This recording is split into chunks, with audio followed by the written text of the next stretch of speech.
Hi everyone and welcome to another Korean lesson from Korean Studio. My name is Kim Gi-hwan. Today we're going to have a bit of fun because we are going to talk about Konglish, which refers to the use of English words in Korean language, but differently to how they're used in English. And the word Konglish comes from the combination of Korean and English, which together forms Konglish.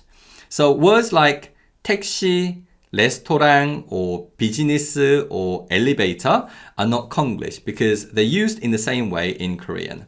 So they are referred to as loan words. And some examples of Konglish include 서비스, which refers to free food you get in bars and restaurants. There's also 핸드폰, which is a mobile phone. 헬스 is the gym. And 오픈카, which kind of makes sense, is a convertible car. And these are just few examples of Konglish words, and there are many other Konglish words that we use in everyday speech. But in this video, we're going to focus on a couple of Konglish words which are commonly used in everyday conversation. The first one is 오버하다, 오버하다, and this uses the English word over.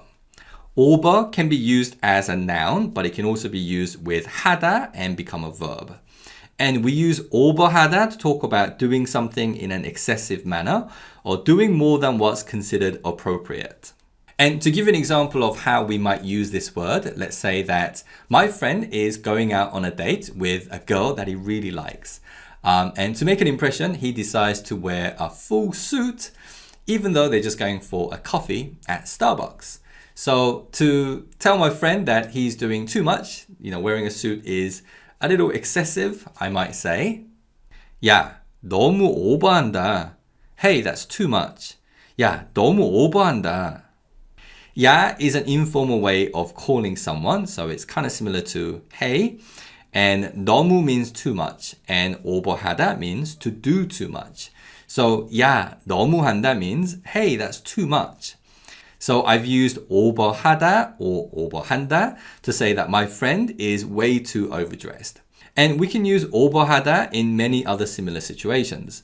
So if my mum cooks way too much food for a party, I might say to her, 엄마, 이건 오버야.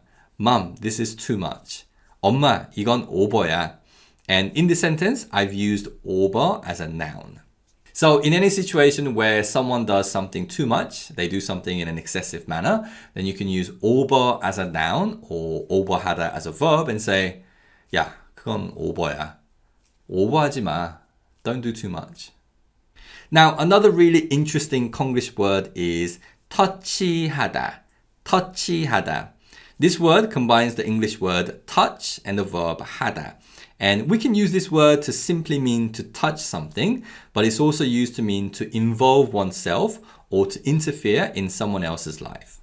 To give an example of how this word Tachi Hada might be used, in Korea, many parents like to involve themselves or interfere in their children's lives. And one of the most common aspects of their children's life that they like to involve themselves is their education, but they'll also interfere in their children's social life, but also their love life.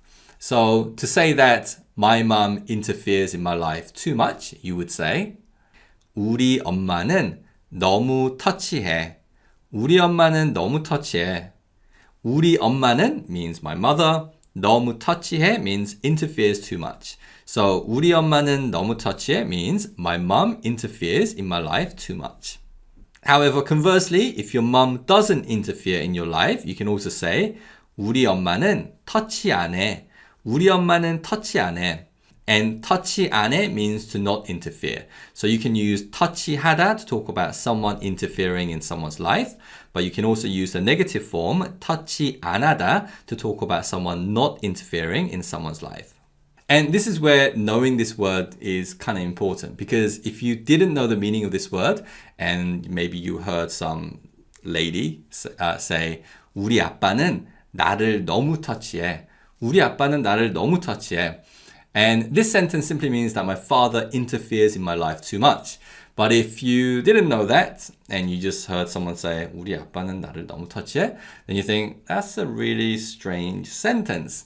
But in truth, there is nothing sinister about this sentence. It just simply means my father interferes in my life too much. Okay, so today we looked at a couple of examples of Konglish words which are very common in everyday conversation.